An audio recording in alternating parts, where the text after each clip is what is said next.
So without further ado, let me introduce this evening's speaker. We're pleased to have with us this evening Jeff Wheelwright. He's a graduate of Yale and of the Columbia School of Journalism and was the longtime editor of science editor of Life magazine.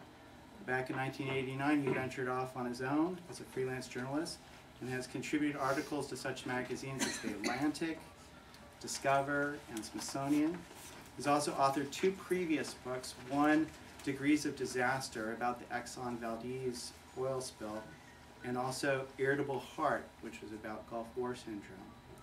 Now Mr. Wheelwright's longtime experience as an investigative journalist and a science author combined with a clearly nuanced study of history and religion and science in his new book, The Wandering Gene and the Indian Princess, Race, Religion, and DNA. When I think about the books that have sold really well at Warwick over the last few years, and especially in categories like science and in health and in history, the books that really struck a chord with readers here, I can't help think that this book was made to order for the store. And in artful and evocative prose, Wheelwright weaves together a story of disease and genetics, of race and ethnic identity, of the conflict between science and faith, of the ways in which cultures texture perceptions. His exploration remains throughout anchored in the lives of real people, people that will stick with you and you won't soon forget. So without further ado, let me introduce tonight's author, Jeff Wheelwright. I want to read that book. It sounded like a pretty good book.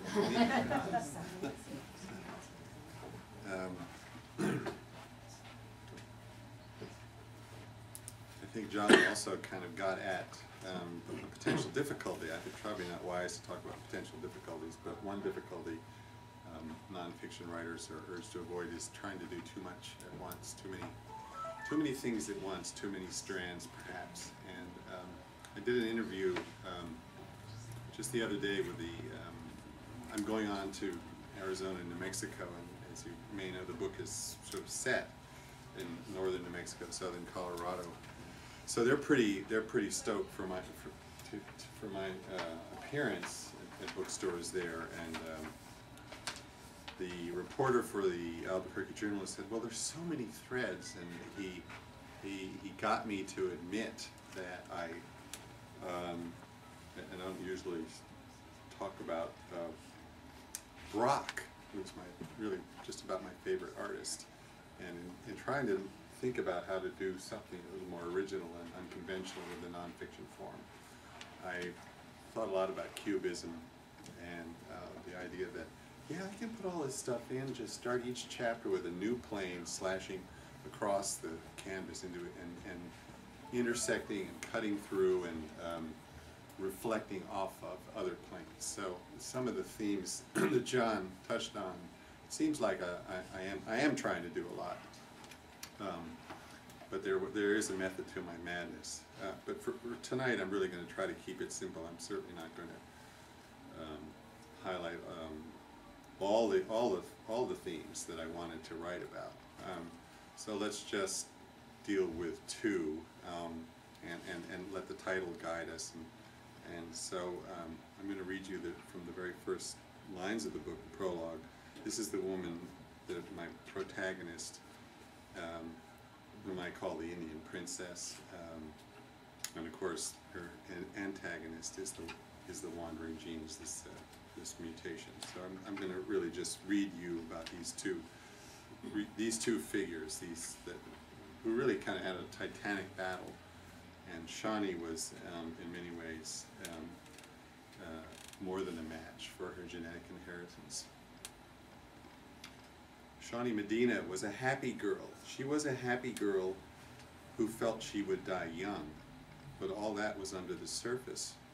On the surface, she was beautiful. Her physical beauty, when she was a young woman in Culebra and a young wife in Alamosa, was the primary thing that people mentioned about her. Photographs and snatches of videotape don't quite capture it, because fundamentally what people were talking about was charisma. It came through her looks when she was in front of you, tossing her full head of dark hair and giving you her full attention. Then her beauty acted like a mooring for her other outward qualities, undulating from that holdfast like fronds of kelp on the sea. I'm going to interrupt here because I had such a lovely walk. I live in Morro Bay, where I look at kelp waving on the sea, and of course you have this lovely prospect here in La Jolla, but I'm wondering how in New Mexico they're going to go, that is a pretty, how does that work? Well, you have to go to La Jolla and see how kelp undulates so beautifully on the sea. Then Shawnee was magnetic, vain, kind to others, religious without reservation, funny, a little goofy, and headstrong. Being headstrong or unreasonable was the quality that the doctors in Alamosa and Denver blamed for her death. For Shawnee was right about dying young. She carried in her cells a dangerous genetic mutation and died when she was just 28, having refused surgery for her aggressive inherited breast cancer.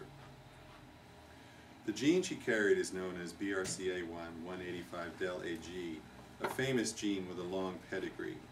This book will tell the story of the gene with background about the scientists and other professionals who grappled with that crucial stretch of DNA. The book will also tell of Shawnee's large family in Colorado's San Luis Valley, radiating from their genetic heritage to questions of faith and identity. The book will boil down to a medical and spiritual choice. Shawnee Medina might have saved herself if she'd put herself into the hands of scientific medicine. Jealous of her body, oblivious to the gene, she insisted on another style of care. The happiest day in her wholesome life was her wedding day, August 1st, 1992. Shawnee was 22. To marry Michael, an Anglo boy from Alamosa, Shawnee made something of a cultural leap. The Medinas are Hispanos, a mix of Spanish and Indian people. Older than other Hispanics in North America, the Hispanos claim a 400-year history in northern New Mexico and southern Colorado. Their villages, dotting the northern reach of the Rio Grande, were as lively and insular as shtetls. Culebra itself was a tight cluster of villages where everybody knew everyone else. And for that reason, Marianne Medina, Shawnee's mother, was concerned about the all-too-close genetic relationships. She told her daughter, "You're going to marry someone from away from here," thinking more about geography than about race. Shawnee did, although it was only 50 miles north, and not the Hispano type that her mother expected. If there was a racial element to her identity, it's hard to describe. For one thing, Hispanos regarded themselves as an ethnic group, not a race. For another, Shawnee's religion had taught her to be colorblind. She hardly spoke of race, other than to make light of Indian-like misspellings of her name, when, for instance, she received letters addressed to Shawnee, S-H-A-W-N-E-E. Her complexion was very fair. For centuries, the Hispanos of New Mexico had prized the pure pale skin of the Españole and had strived to upgrade their racial status and skin tone through marriage. Yet Shawnee Medina tanned deeply and was notorious for showing off her tan, spurning the weak winter light of Culebra. She dared to look dark, Native American dark, because of her confidence in her whiteness. Indeed, a few days before the wedding, she decided that Michael looked too pale next to her. She had him undergo a stiff treatment with tanning lotion, which turned his face orange and prompted a frantic scrubbing. Whatever Shawnee thought about her racial or ethnic heritage in America, her wedding would make her assimilation complete. For all that, a geneticist would be able to look below her skin and easily distinguish the Hispano from the Anglo she was marrying. Prologue then goes on to talk about the wedding reception. And I'm just going to read you the end of the prologue. At 7 p.m. it was time for the newlyweds to leave. On the videotape, dusk transfigures the summer sky, the orange fingers of the departed sun still harrying the diaspora cloud. Michael carries his wife, her head averted, to the front of the high school. He tells Shawnee to keep her eyes closed until he stops. The surprise is a waiting white limousine. All the Culebrans are astonished because no one as they ever furnished a limo at a Spanish wedding before. Now they pose for one more picture. Now they raise their champagne glasses to their lips with arms interlocked. At the send-off, Shawnee doesn't toss her garter to the bridesmaids. That would be too racy a gesture for a woman like her. Fishing her car keys from a compartment of her dress, she flips them. How many times has Shawnee forgotten or lost her keys? To her sister. The dashing couple turns, waves, and disappears into the limo with the quick, agile grace of their youth. The Jean gets in with her, the Jean that has followed her from Judea to Sepharad, to Mexico, and up the winding aisle of the Rio Grande. So I wanted to read you that, and so we can talk a little bit about identity, which is one of the things that John mentioned. And if someone tries to pin me down and say, well, okay, what really is the single soundbite or takeaway? What were you trying to do? I was trying to throw out all the ways, all the facets that you can think about, how to make an identity. So I have an identity tonight, and these are new black jeans and a white shirt. This is kind of like a writer identity. This is not really how I dress at home in any way, I'll confess. So your appearance, your religion, of course, changing religion if you're unhappy with your identity is one way to do it. And I'll tell you a little story. My daughter is named Emma Wheelwright. Pretty waspy sounding name, who married Jeremy Left, L-E-F-T-T, and he's Jewish. And they were trying to figure out what was their new identity after they were married a year or two. What were they about? And it was interesting what they did. It was pretty radical. The first thing they did is that Jeremy decided he was going to revert to the family name, which was Lefkowitz. And she converted to Judaism. So my daughter is Emma Lefkowitz, and I have a Jewish grandchild named Ruthie. Ruth. You should have just changed your name to Left-Right. Somebody said to me, I was talking with a Jewish woman about this, whom I didn't know well, and about the whole story, and she said, well, good thing your daughter's name wasn't Chrissy. So, so we're familiar with the Chrissy, like Christopher, or Christine, or Christ. I mean, that's I think what she was getting at. Emma sounds pretty Jewish already. I think that was the idea. Emma Lefkowitz. So those are stories that we tell. But then, if you throw biology into the mix, how does that change things? And one of the things that New Mexico, in its fascination with its own history, is exploring, or has been for really 20 years, is this notion of what they call crypto-Judaism. That, and I tell the story in chapter 9 of the book. Hispanos discovering that they have Jewish ancestors. And how do they discover this? Well, certain practices of growing up, certain covert practices they remember.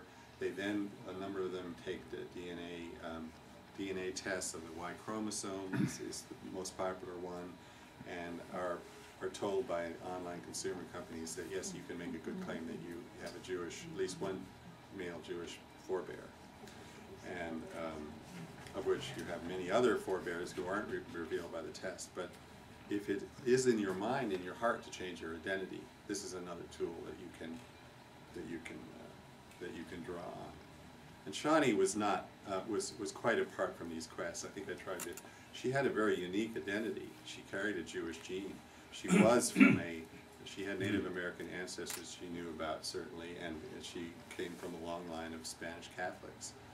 But in a twist in the story, which really made my work all the more interesting, because I was so interested in various religions, how they all came together. She and her family, she was a teenager when this happened, converted to Jehovah's Witnesses. So the wedding prologue description that I give you is actually a Jehovah's Witness wedding. And this may have figured in the decision that led her to refuse chemotherapy and try natural healing and holistic methods that that failed. So that's really all I'm going to say about her, unless you want to ask me questions about it. And I thought I would, afterward, and I thought I would now switch over to the antagonist, the genetic mutation, which is BRCA1 del AG. So how do I, as a science writer, how do I, without really making people, without doing something that's too formidable in terms of the science of this, how do I explain how this mutation came into being? And we know it came into this odd family in the middle of the country with their own strands. But so we have to go back to the beginning. So I'm going to go back to the very beginning. This is chapter 3, the wandering gene. So God instructed Abraham to go and found a great nation in the land of Canaan. Abraham did as he was told. Abraham was a Jewish knight-errant. After sallying back and forth, he fathered a family and settled in Palestine. This happened, if it happened that way, 3,000 or 4,000 years ago. Armed by an agreement with their God, the Jewish people came into being.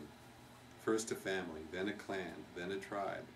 Finally, they became a family of tribes, wresting territory from other tribes. Politically, they were called Hebrews, or Israelites, or Judeans. Genetically, they were blends of the people of the region, combining DNA from the original Canaanites, Amorites, Hittites, and others. None of the other Semitic groups lasted. And why didn't they? Their genes live on in today's Jews, but the cultural cladding for their genes sloughed off and fell away. Naturally, peoples and nations rise and fall. Why not the Hebrews then? Living at the busiest intersection of the Mediterranean, they suffered heavy-footed incursions from Egypt, Assyria, Babylon, Persia, Greece, and Rome. Much bigger civilizations that did not last either. And again, whenever the Jews were fragmented and forced from Palestine, which happened more than once, still they held together. Along the highways of the ancient world, all sorts of peoples, not just Jews, were constantly being dispersed by famines, epidemics, conquests, and other upheavals. The refugees assimilated where they landed, surrendering their ethnic passports to the locals, as it were, and distributing their genes accordingly, but not the Jews, or not readily at any rate. It's as if history attached a locator beacon to them, a cultural GPS, so that Jewish communities can be traced around the world and down through time. As told in the Hebrew Bible, the Israelites' fierce prophets kept them united during their displacement by reminding them of their obligations to God. After Jerusalem was destroyed in the 6th century BCE, and the heart of Jewry was deported weeping to Babylon, a hot-eyed patriot named Ezekiel came forward. Ezekiel had visions of bones in the desert coming to life, of Jerusalem restored. The prophet lectured the Babylonian exiles on maintaining their blood purity. He urged them to guard their sacred separateness, lest the pagans around them swallow them up. Reiterating God's covenant, Ezekiel said that God would bless the Jewish people and multiply them, and that God would set his sanctuary in the midst of them forever. Consider the image of the sanctuary, physically set in the middle of them. The sanctuary was like the nucleus of their cell. Their backs turned to outsiders, their eyes locked upon the sanctuary. The Jews seemed to some a stiff-necked people. Ezekiel's successors, Ezra and Nehemiah, hammered upon the hatefulness of intermarriage. The holy seed have mingled themselves with people of those lands, Ezra inveighed. He demanded that men get rid of their foreign wives. Indeed, the Hebrew Bible's repeated admonitions against taking up with foreign women suggest that the practice was fairly common. Hence also the emphasis in the scriptures on genealogy, on continuity of lineage, on all those tongue-twisting names connected by begat. Judaism's bond was like an epoxy, the resin of religion mixed with the hardener of blood, nature interlocking with nurture. But of the two agents, blood was the more telling. Any person with Jewish forebears, traditionally through the mother's line, was deemed to be a Jew. That was his or her default identity. What the person actually attested to was secondary, even irrelevant. So Jewishness had an ingoing biological dimension, and genealogy was the means of affirming it. It is in this period that the idea of a Jewish race starts to take shape. Race representing a seamless new construct of blood and culture, more potent than either blood or culture separately. Formerly, the units of encounter between populations were tribal rather than racial, and the typical Middle Eastern emigrant would have found his genes advancing ahead of him, so to speak. The individuals he or she met would be distantly familiar, striking a chord from earlier unremembered exchanges of DNA. Racial awareness changed the perspectives of both parties. When a proud and self-contained people such as the Jews, riding the high trajectory of their faith, splashed down in a foreign territory, they probably stirred up more than a garden variety fear of strangers. But Jerusalem was their home. When a portion of the Judeans returned to Jerusalem from exile in Babylon, foreigners abounded in their citadel. The high priests felt that the national identity needed to be tightened.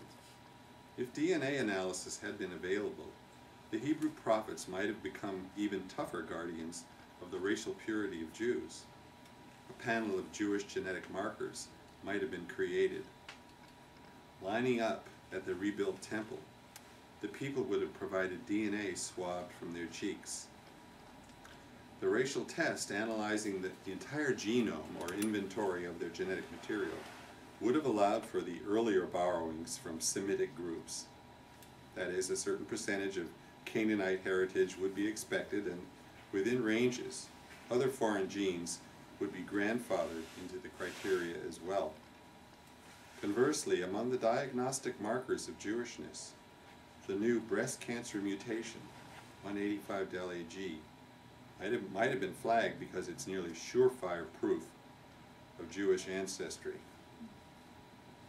I'm going to break off there, but you see that what this chapter is trying to do is make the point, and it's really not a novel point at all. The history of Jewish populations, high degree of endogamy, and if we have any looking around, I know there's one geneticist I'm expecting to come in, but you're going to learn, for those who don't know, some really elementary concepts like genetic drift.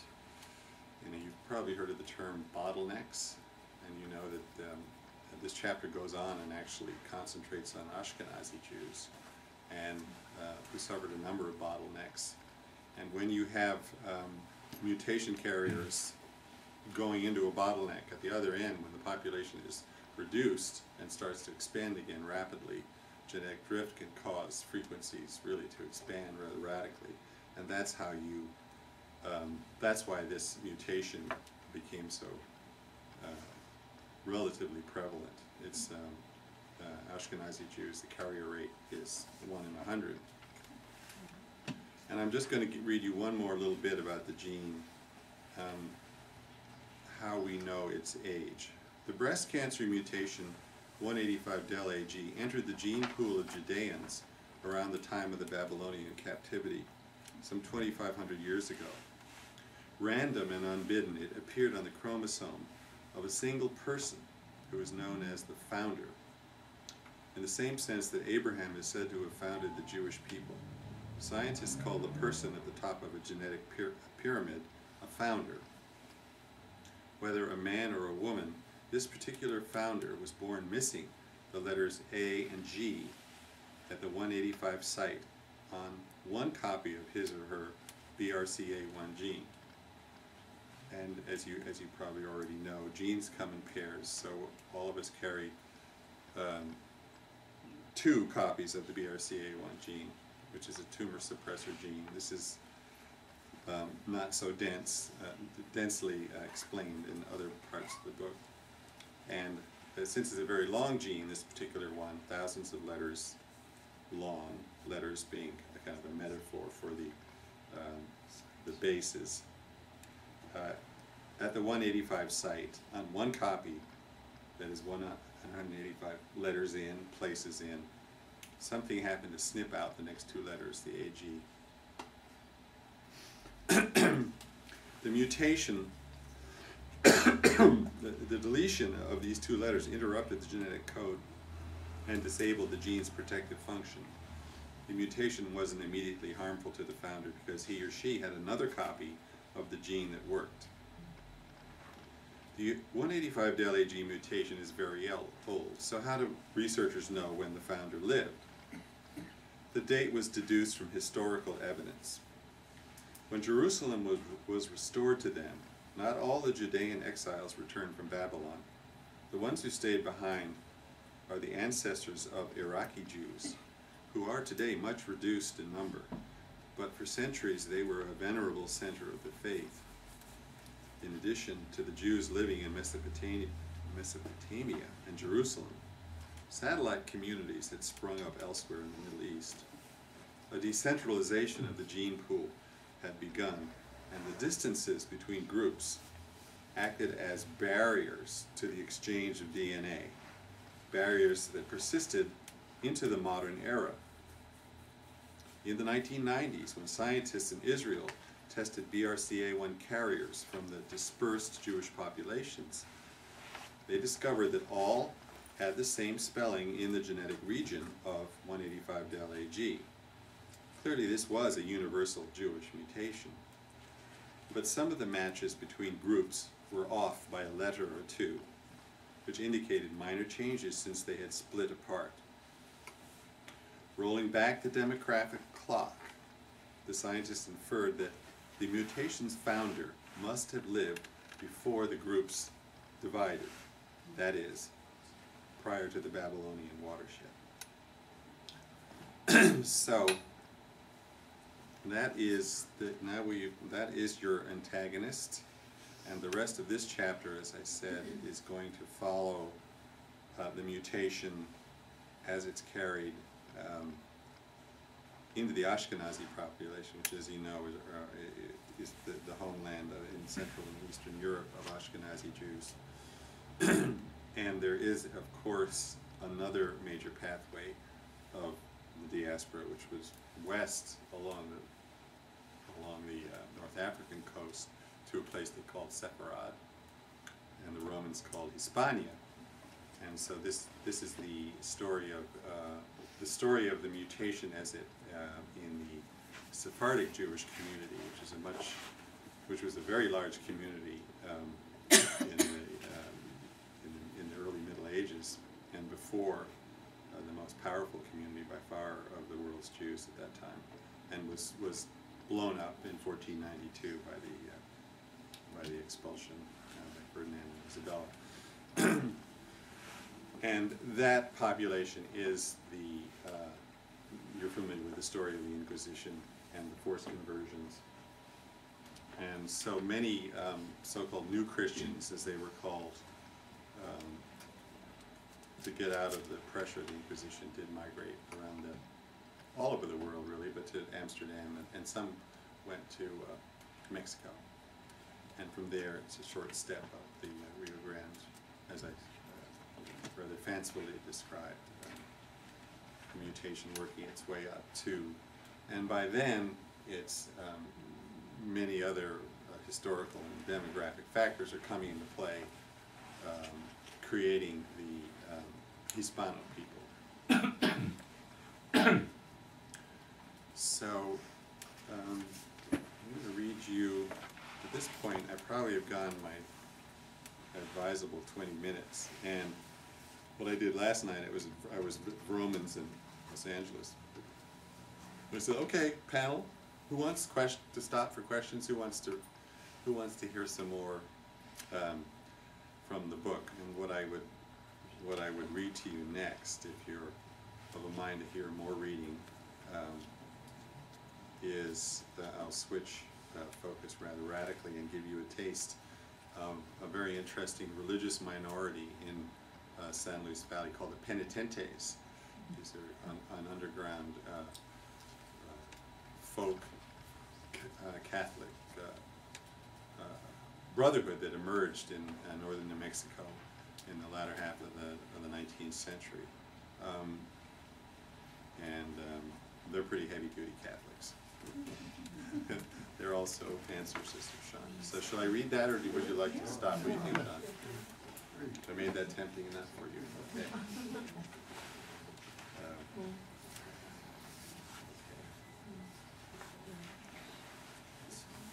I'm going to start with a little quote, which I just loved because it sets the tone. Culebra, the village where Shawnee lived, in the Medina family, and the Martinez on the mother's side, which is where the gene comes through, the mutation comes through.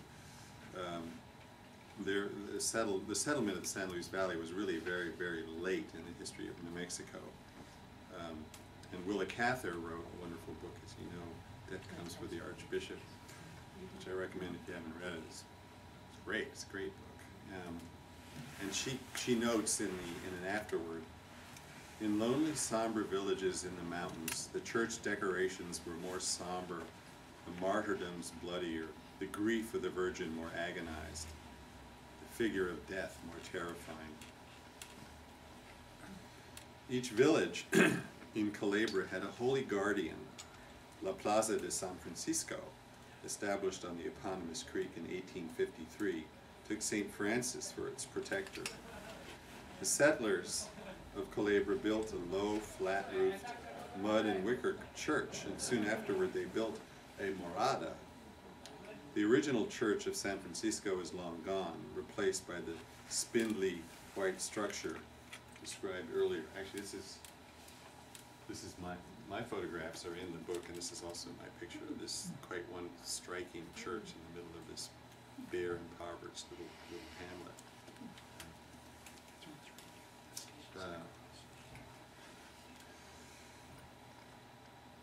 The first Marauder is gone too, but its replacement still stands and is older than the present church. Every church in the remote villages in the late 19th century had a Marauder attached to it. The Marauder watched over the church and its people, not in plain sight, but partly cloaked on the outskirts of the village. Marauder is synonymous with Penitentes. Who were these men? No feature of New Mexico history is more controversial than Los Hermanos Penitentes. In one sense, they were no different from 19th century contemporaries like the Freemasons, the Oddfellows, and the Knights of Columbus. They were an all-male club that did charitable work in the community while keeping their internal operations secret. They settled disputes, looked after the sick, organized funerals, and raised money for the poor. But more than that, the Penitentes sustained the religious life of the villages in the absence of priests. On Good Friday and Holy Week, two groups of Penitentes, called the Brothers of Blood and the Brothers of Light, would emerge from the shuttered Marauder of San Francisco. They would head down the road toward the church. The Brothers of Blood, who were the young initiates of the society, bare-chested and wearing black hoods, walked at the front of the procession. Several dragged crosses. One pulled a cart with the mannequin of Lady Death.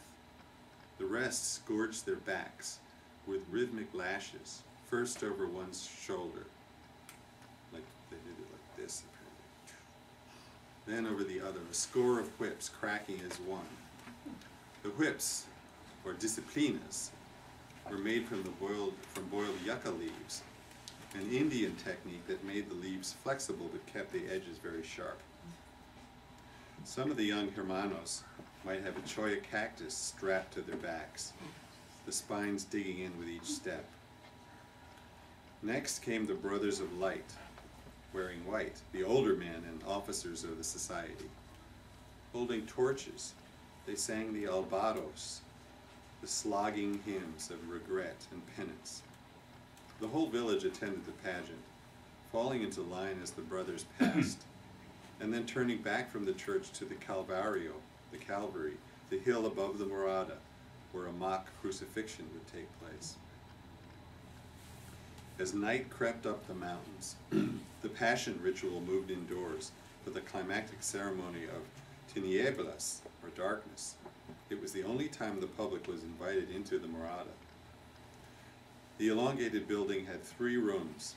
On the left, a chapel with a wooden altar, a central space where the brothers had their meals and socialized, and on the right, a private room for rituals. On this night, the private room was locked. People took seats in the chapel and in the center room. A triangular-shaped candelabra provided the only light. 6 candles on each ascending leg of the triangle to represent the 12 apostles, and 2 additional candles on the base standing for the Holy Mother and Mary Magdalene. One by one, the candles were snuffed out to mark Christ's drawn-out agony.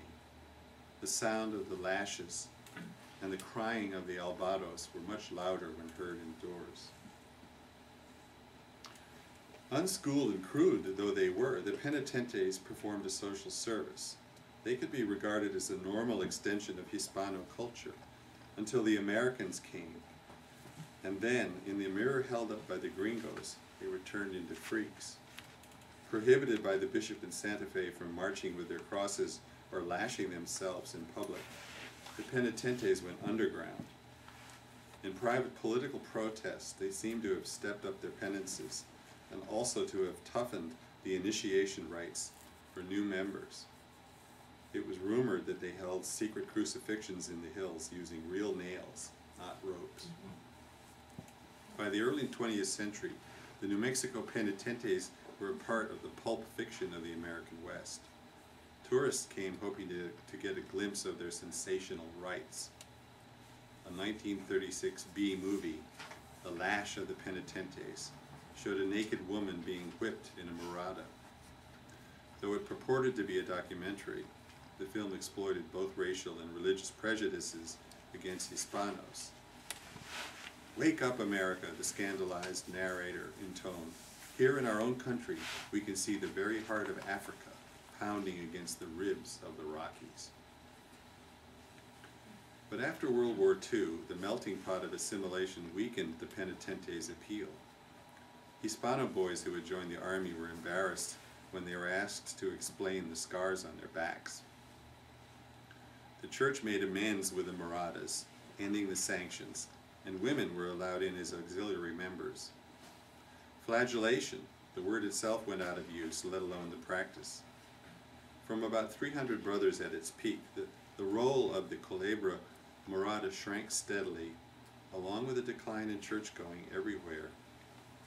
Thus tolerance on the one hand and an easing of devotion on the other normalized the Penitentes and made them unexceptional figures in Culebra once again. Tepid Catholics such as Shawnee Medina, who was Shawnee's grandfather, became members, and his son Joseph, equally listless in his faith. In the year 2000, the San Francisco Marauder, in urgent need of repair, was added to the Colorado Register of Historic Properties. The State Historical Fund awarded a grant for interior and exterior restoration. An architect was hired, a new roof was put on, repairs were made. The restored building, painted brown, stands out from the hillside much more than it ever used to. Things have really changed when you can ask a member of the Brotherhood to show you into the Marauder, and he cheerfully agrees to do it. With 1 or 2 exceptions, serious older guys who keep their mouths shut about their practices. The Penitentes have been consigned to the specimen jars of history. And just to finish this little passage, this is a little flashback that will make sense perhaps when you read the book. Shawnee and Iona squeezed themselves next to Mary Ann in the crude chapel.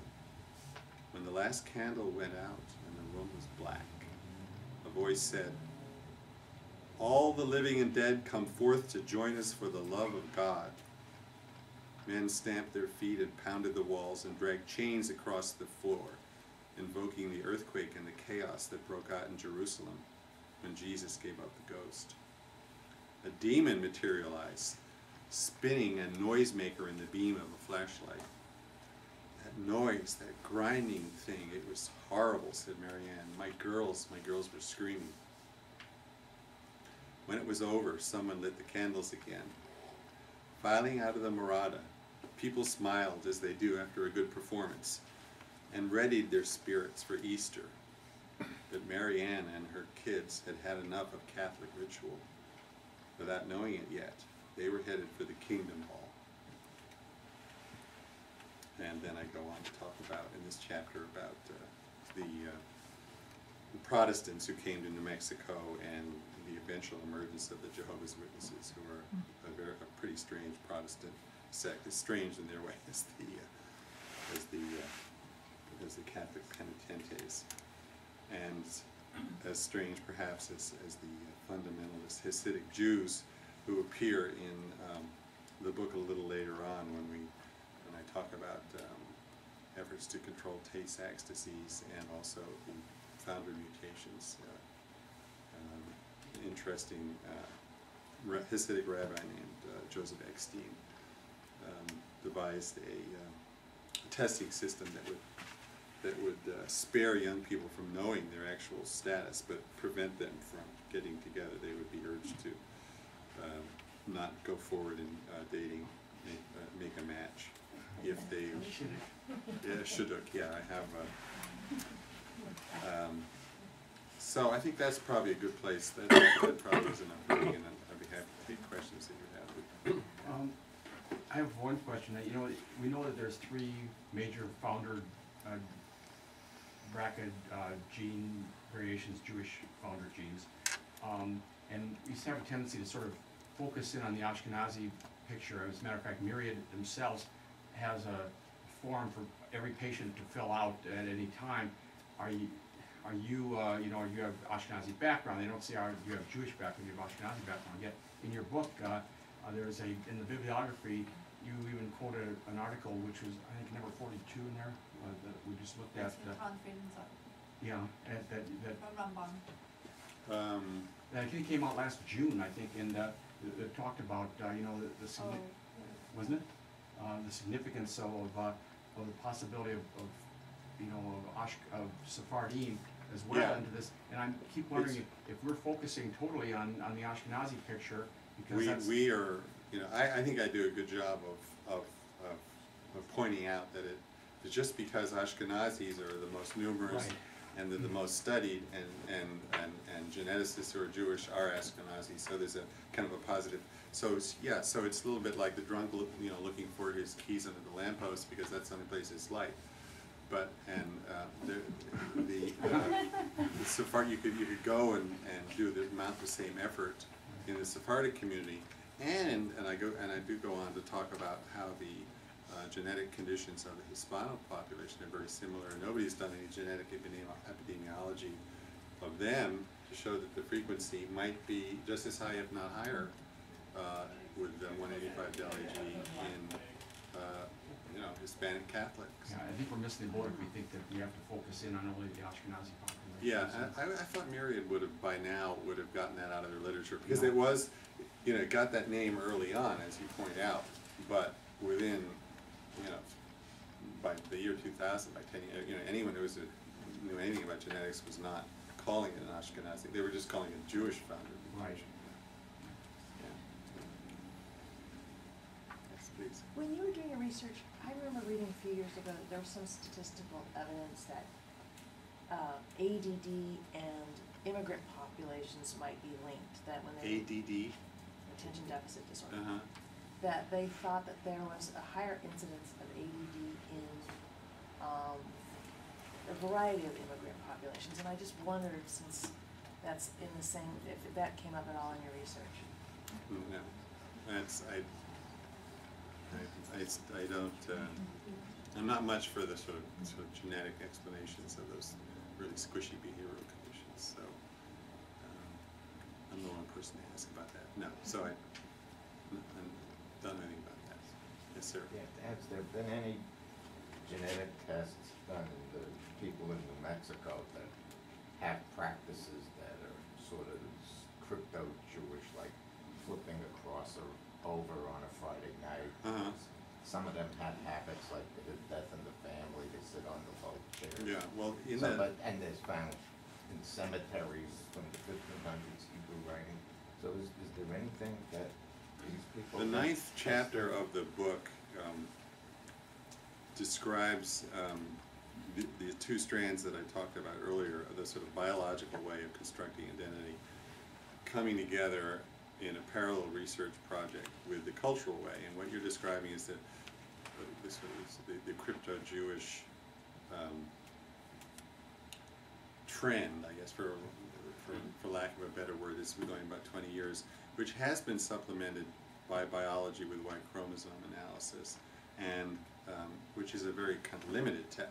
To me, it's a limited and rather misleading test. But if you, what's called whole genome analysis, looking at every bit of DNA, can give you a much better picture of your ancestry. And one of my advisors to the book, a guy named Harry Oster, Ashkenazi, I actually helped him set up a DNA sampling project in Calabria, and using a lot of Shawnee's relatives as sort of the initial group, and then he invited more friends, and he did an analysis of the Jewish components of that population, which just published last summer. It doesn't show anything really earth-shaking. It's about 3 or 5% or something like that. It's not huge. But to answer your question, there is one woman who is Shawnee's cousin, who is described in here, who does combine both elements. She sort of rediscovered her Jewish past with memories of the grandmother that she and Shawnee shared. She remembered certain things, certain practices. She also is a 185 del AG carrier, which has, is pretty well slam dunk proof that she has, a Jewish ancestry, at least in some part. So it comes together in her story. Are you saying you find that the BRCA gene mutation is about 1 in 100? Well, right? no, this one of the so-called 3 Jewish founder mutations. Are you finding that in the total Jewish population or in the Ashkenazi Jewish population? Just because the Ashkenazis have been studied, thoroughly, the scientists can say with confidence that I think that if you take the three of them together as a unit, it's the frequency is 2.5%. If you just look at the one I'm writing about, which is probably the oldest one, the frequency is 1%. And with newer research, what percent are you finding that in the Sephardic community? Well, really isn't that research. It just doesn't exist. There have been a couple studies in Spain, which sort of begs the question about what is the Jewish ancestry of the contemporary Spaniard or Portuguese. And I mentioned one study which 2 years ago, which shows about 20%. And they find of all the BRCA1 mutations, 185 del AG is the most common. But because there's so few Jews in Spain today, overall, it doesn't really make a big impact. Well, there's a good Sephardic community today, and even in Israel, it just seems like you don't find the same incidence of breast cancer among that population. Well, that's because... Because you had all those Sephardic Jews that went to Yemen, to right. Northern Africa. That's because they don't carry the other two to the same degree. The other two, 5382 in C and 6174 del T, which is a BRCA2. Sephardic, yeah, I mean, you're right to point that out. Sephardic Jews are really just known for the 185 del AG, and an interesting way to talk about how the gene got into Mexico. There's a minority opinion, which I don't subscribe to, that peddlers and tinkers and traders from Germany and Eastern Europe, that is Ashkenazi Jews, settle. They flood into the West, or not flood, but really just a lot of frontier, traders, Ashkenazi, and could they be the source of the one? And that would be a better argument if in Hispanos, in New Mexico, you That do. generally didn't happen until Porfirio Diaz did bring in a lot of Germans in the late 1800s, and that's a lot of engineering, mining that took place then. Yeah. So there was a huge influx of There was a big German. influx, so there clearly were 185 G carriers there, we know, but you don't see in Hispanics, again, this special population that I call Hispanos, who are a subset of Hispanic, you don't see the other two Jewish founder mutations. So that makes the case for the Sephardic Mexico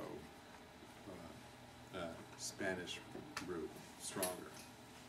It might be interesting to see if you trace the Silk Route, which we know a lot of Jews pretty much traveled the Silk Route, both Ashkenazi and Sephardim, and sort of see if there are other communities there. I know some friends of mine went on a tour with Rabbi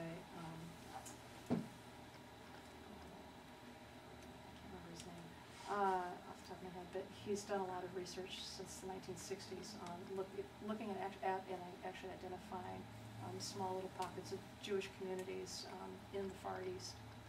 You know, it's not enough to say, oh, here's a Jewish community, let's go see if they have the. I think the second factor, they have to have had a hard time, namely, to create a bottleneck. And the Ashkenazis really, qualify very well for periodic, through pogroms and persecution. And I'm not even talking about the Holocaust. I'm just have had population setbacks, which kind of throw the frequencies off. So if you go out and find a Jewish community in Turkestan, if nothing bad happened to them and they just caught, you might not find much of it at all. You kind of need that extra element. Yes, sir. How did you get onto the woman? Well, it's not a cliche, but it certainly is a convention in nonfiction writing that if you're telling a story of great historical sweep, and with biomedical complexity. So how do we put a human face on it? And I got Smithsonian, when I knew that I wanted to write a book on this, to assign me an article, which was published in 2008. So I showed up in San Luis in Culebra, intending to sort of, to meet some people and see. And as soon as I got there, I started hearing about this woman who had died, even though it was 8 years later. And people would talk about her in a way that made it seem like she just 3 months ago. It was very odd to hear, and more than one person brought up her case. And so I made a decision that I wrote my article without mentioning her. I actually found some other ways to tell other Hispano families, and I privately then started building my notes and interviewing So the article is about BRAC within that particular community? Yeah, the article is really just a kind of shrunk down version of the book, I suppose. Yeah, I mean, it's called The Secret of San Luis Valley, and it starts with the discovery in 2001. Genetic counselors in Denver they're getting together and they're going, wow, I have this Hispanic woman who's got they were calling it the Ashkenazi mutation then. And they all started comparing notes, and they all said they're all from San Luis Valley, and they deny being Jewish. So what's going on here? And that was the first. This got into the scientific literature in 2003, and I heard about it. I heard about it a few months later, and when I came across it again in 2000, I said, okay, well, this is going to be my topic. So she had doctors that had identified all this kind of stuff, but she'd chosen another route. Well, she was sooner. She died in 1999. The mutations, was only discovered in BRCA. The first one was 94. She had a DNA test, and about 3 months before she died, and was told, and her family members were told, huh? You got the Ashkenazi. But by that point, they were so focused on her battle with cancer, it didn't really. didn't really impact the family, but cousins of hers, who also were in their particular lines of the family, they picked up on that, on the Jewish connection pretty fast. I was curious, if the family didn't want to use traditional medicine, why would they have done a genetic test? Because the doctors, have you ever had a doctor twist your arm? Does that sound familiar? You're in a hospital situation, you're getting more medical care than you really want? Yeah, and I said no. And I said no, because I'm a dentist, so Did you so I said, discuss why are we doing this? the psychological impact of this information on the community? The Jewish connection?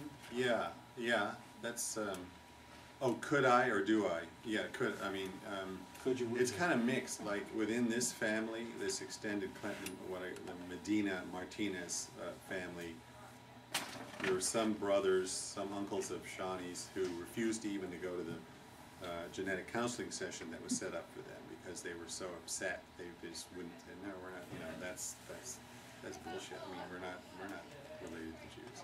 And then others go, well, isn't that interesting? So you had a real range of reaction. I suppose most of them just go, yeah. I mean, they're not particularly emotionally labile people. They're kind of like private and a little bit suspicious. So, overall, it kind of might have made less of an impression than you would have thought. This news. You made a point in the book about it was like a big party they had when they had the genetics counselor there at this restaurant where they they all came and everybody, they got their drinks and food. And So you've read this thing already? Yeah. Good, I like it. I'll sign yours first. So when this young woman had the genetic testing, for whatever reason it may be, that with her Well, there is a reason. There is a reason. Yeah, I mean, I but don't it's mean to very dismiss it. unusual that a young woman that age would have breast cancer, and I'm a physician, and we don't arm twist people to have to. She was in a So- hospital. Well, even the hospital, I've done hospital-based medicine, but usually there is a medical reason why you would encourage that, and if the family is asking, and often in Hispanic background, why is this happening to me? What is the cause for this? And if you look for family history, and it's interesting, if this is a genetic disorder, nothing's been described about other female family members. One would expect that, is she the first mutation, or would a family history of ovarian and breast cancer that had preceded her? In her case, the family history was very plain. It's just that it wasn't addressed by her healthcare providers. It's only when she got further into the system, and it was really too late, that a genetic just to be in a place where there is a genetic counselor, as you know, is kind of is rare. And Somebody if she stumbled. has female siblings, it might, it may have been approached, look, is this, again, this is an unusual situation. If this is genetic, maybe some of the other family members, female cousins or siblings may have Doesn't have to asked. be female though, it could be male No, as well. carry it, Yes. but in terms You're right, of- yeah. But it may be, there may have been a question asked, and maybe that could have been. Yeah, I didn't mean to be flip. I mean, I guess the reason I was a little bit sharp on that was because at that time, these poor people, they didn't have health insurance, or it wasn't covered. She had health insurance, but it wasn't covered, or at least the hospital didn't help in 1998, late 98. And so they had to cough up $3,000 for a complete sequence, and they couldn't afford it, and it didn't really, it was of no use to the patient, as I said. It was important for the family, but it didn't even sink in. So you decided to write about this, although it's not your background, just because you were interested in the topic? yeah, I'm a science writer primarily. This is my third book. I started to write about genetics 10 years ago after the Human Genome Project made a splash, and I thought, well, this is what I want to focus on. But it was very difficult to find a flesh and blood, story that would support a book. And so Yeah, so it just had all the elements. As I get older, I'm more interested in religion personally, and so I'm reading a lot of about religion these days. And so with the science, and I like to get outside in the beautiful Southwest. So it's like had all the elements that were appealing. Yeah, I wanted to ask you about the interaction of biology, genetics, and identity. When people find out that they had some Jewish ancestors 500 years ago, does that sort of stimulate them to learn more about Judaism or the different groups? An example would be, I think there's a group in Mexico that sort of figured out they were Jewish and they wanted I forgot the name to of them. integrate it as a synagogue and recognized by Israel, and they're fighting this thing back Yes, and yeah, forth. A yeah. genetic test might help flip them on their. Well, if you And go to my another example website, is the Polish Jews that were basically hiding their children. These kids grew up Catholic and then find out that they had Jewish parents that were killed in the Holocaust. What does that do to their identity? So it's religion and genetics. If you go to my website, I was in Israel this summer for a genetics conference at which geneticists were proposing that they could contribute to the debate that's going on there now about certifying Jews or people from Russia say they make Aliyah. You know, but you're not Jewish. Well, let's take a test and find out. And the rabbis were yelling at the geneticists. It made for a wild scene that you can read about on my website. It's not in the book. What's your website? JeffWheelwright.com. But do these people who find out they're Jewish have any, or have Jewish blood and ancestors, have any interest in exploring the Jewish identity? Well, some do, and that's why this phenomenon called crypto-Judaism in New Mexico is really, it's been going pretty on a low flame for about 20 years. I mean, there's certain people who really dig it. They want to know more, and it changes their identity. It's not just in New Mexico, it's Arizona, which was part of the New Quite. Mexico-Arizona territory. Remember, Arizona didn't become a state until the early 1900s, like in the teens. Yeah, And it's it also Texas extends or into California. Texas, Colorado. Yeah, I mean, it's not They came just- up the Colorado River along the Rio Grande. But Yeah, Well, yeah, it's remember, just I mean, that. the Spanish were in Mexico City in 1550, so It's, yeah. One of the big misconceptions is that it follows a female lineage only, and it's either side, and people don't realize that it can be from the paternal side as well as from the maternal side. And the other big issue for patients is they're always worried about how much is this going to cost me. Before a test is even run, after a sample is even sent into Myriad, the patient's notified and said you'll be responsible for X number of dollars, of which you can pay it off over 3 years without any interest. So it's not like somebody has to come up with a bunch of cash, on the line in order to have the test run. So and the company has been, even for people that can't afford it, don't have insurance. Now they do. Yeah, now they do. I Yeah, know it's they a made it little more. Yeah. A little more forthcoming. When they just do the from founder generous. genes, it's a lot Yeah, less. like than to do the $600. complete. Yeah, that's exactly right. It's a pretty well informed. Myriad is the company. Well informed group here. Thank you all for coming. Let's thank